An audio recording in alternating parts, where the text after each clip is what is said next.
Hello, and welcome to the English Podcast. I'm Sarah. And I'm David. Thanks for joining us today.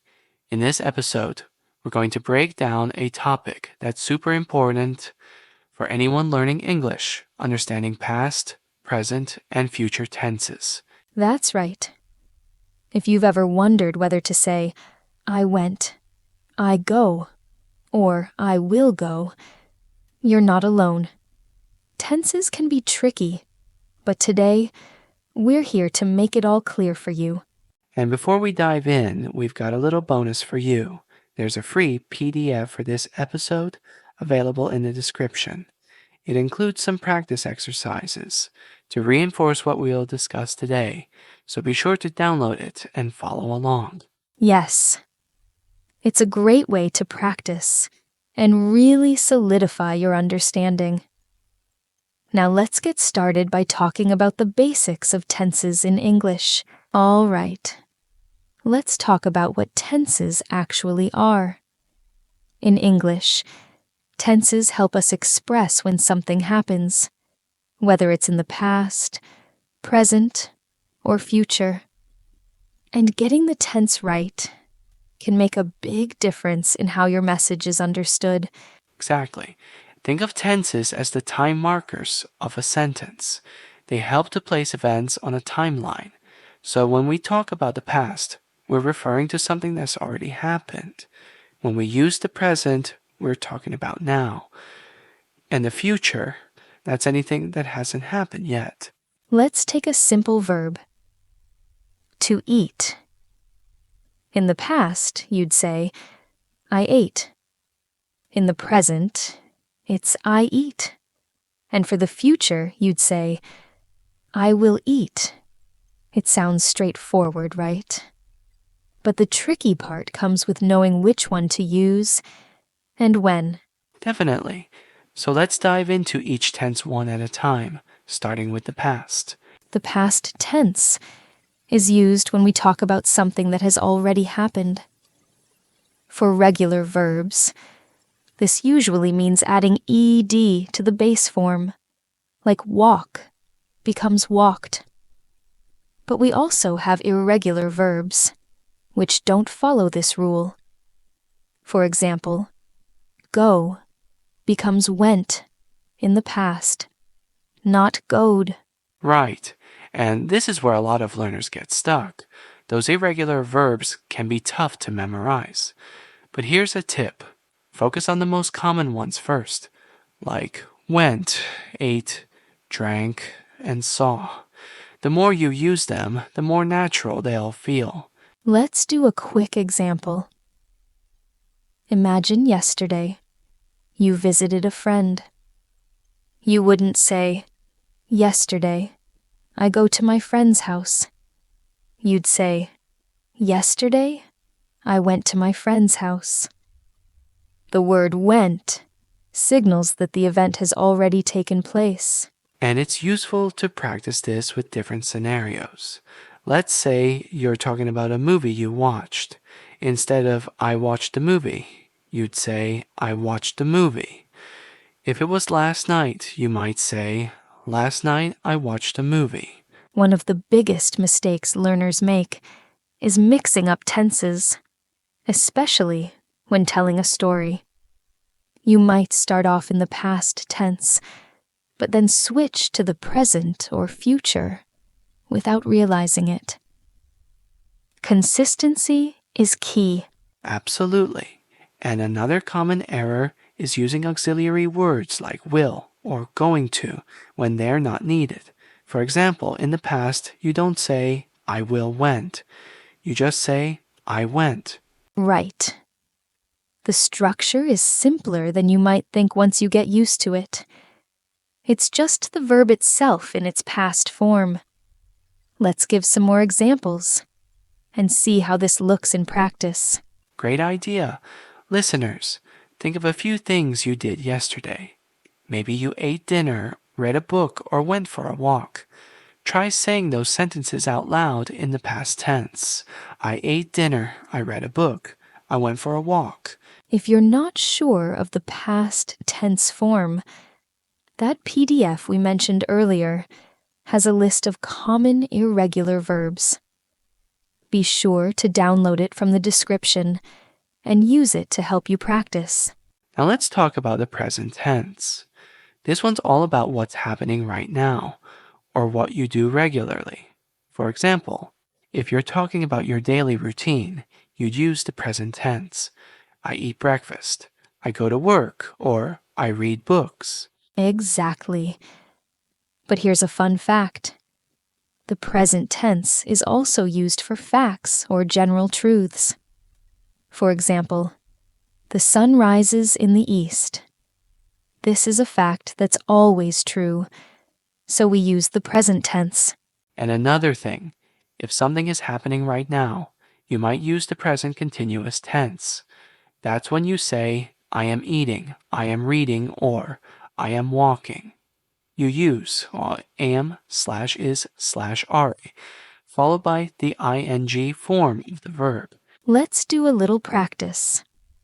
Listeners, think about what you're doing at this very moment. Maybe you're sitting, listening, or drinking a coffee.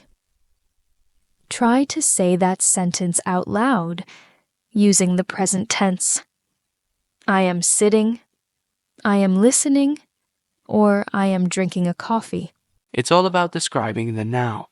And remember, it doesn't matter if it's a quick action or something you're doing over a longer period. If it's happening now, the present tense has you covered. Now, let's look at the future tense. We use this when talking about things that haven't happened yet, but will happen.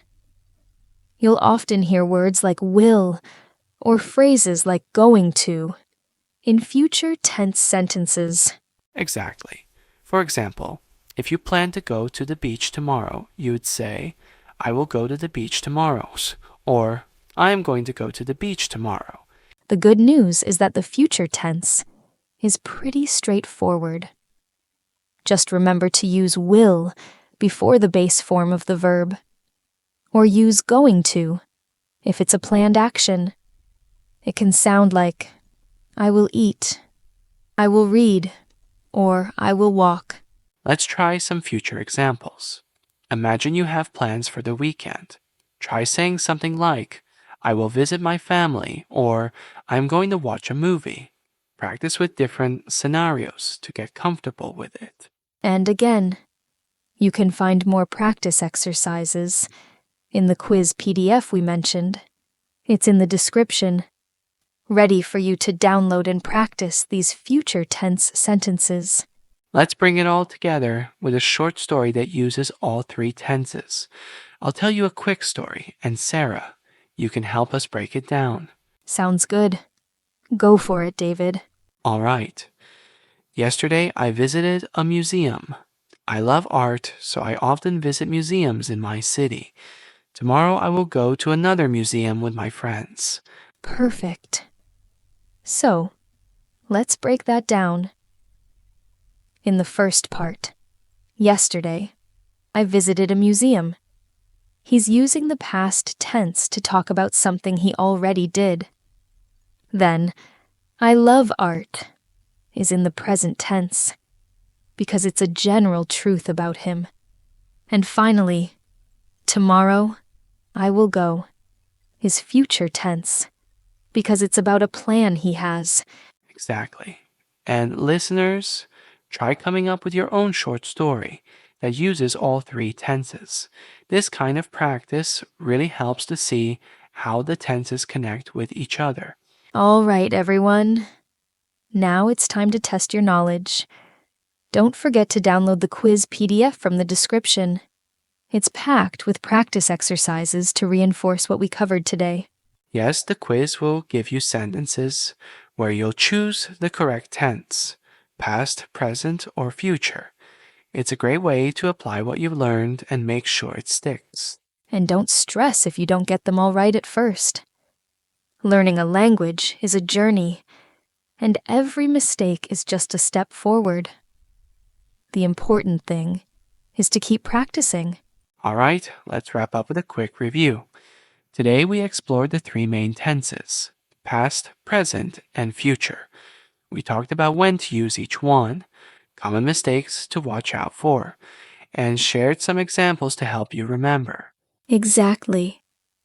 Remember, the past tense is for things that have already happened. The present is for what's happening now, or general truths, and the future is for things that haven't happened yet. Each of these tenses has its own structure, but once you practice, it starts to feel more natural. And don't forget, we also talked about irregular verbs, those ones that don't follow the usual ed ending rule for the past tense. Make sure you check out the list of irregular verbs in the PDF. Knowing those will give you a big boost in your English skills. Yes. And if you ever find yourself mixing up tenses, just take a deep breath and think about where on the timeline your event falls. Is it in the past, the present, or the future? That will help you pick the right form. Remember, this takes time, so be patient with yourself. And practice is key. Use the quiz PDF to reinforce what we talked about today. You can even practice with a friend, saying sentences out loud. The more you speak, the more natural it will become. Thank you so much for joining us on today's episode of the English Podcast. We hope you found it helpful and that you feel a little more confident with tenses now. Yes, we're so glad you tuned in. Don't forget to download the quiz PDF from the description to keep practicing. And if you liked today's episode, please consider subscribing and sharing it with a friend who's also learning English. Absolutely. And next time, we'll be diving into modal verbs, those handy words like can, could, will, and would. It's going to be a fun one, and we'll have plenty of examples. We're excited to see you there. Remember, the best way to learn is by staying consistent and practicing every day. You're doing great. Take care, everyone, and happy learning. See you next time on the English Podcast.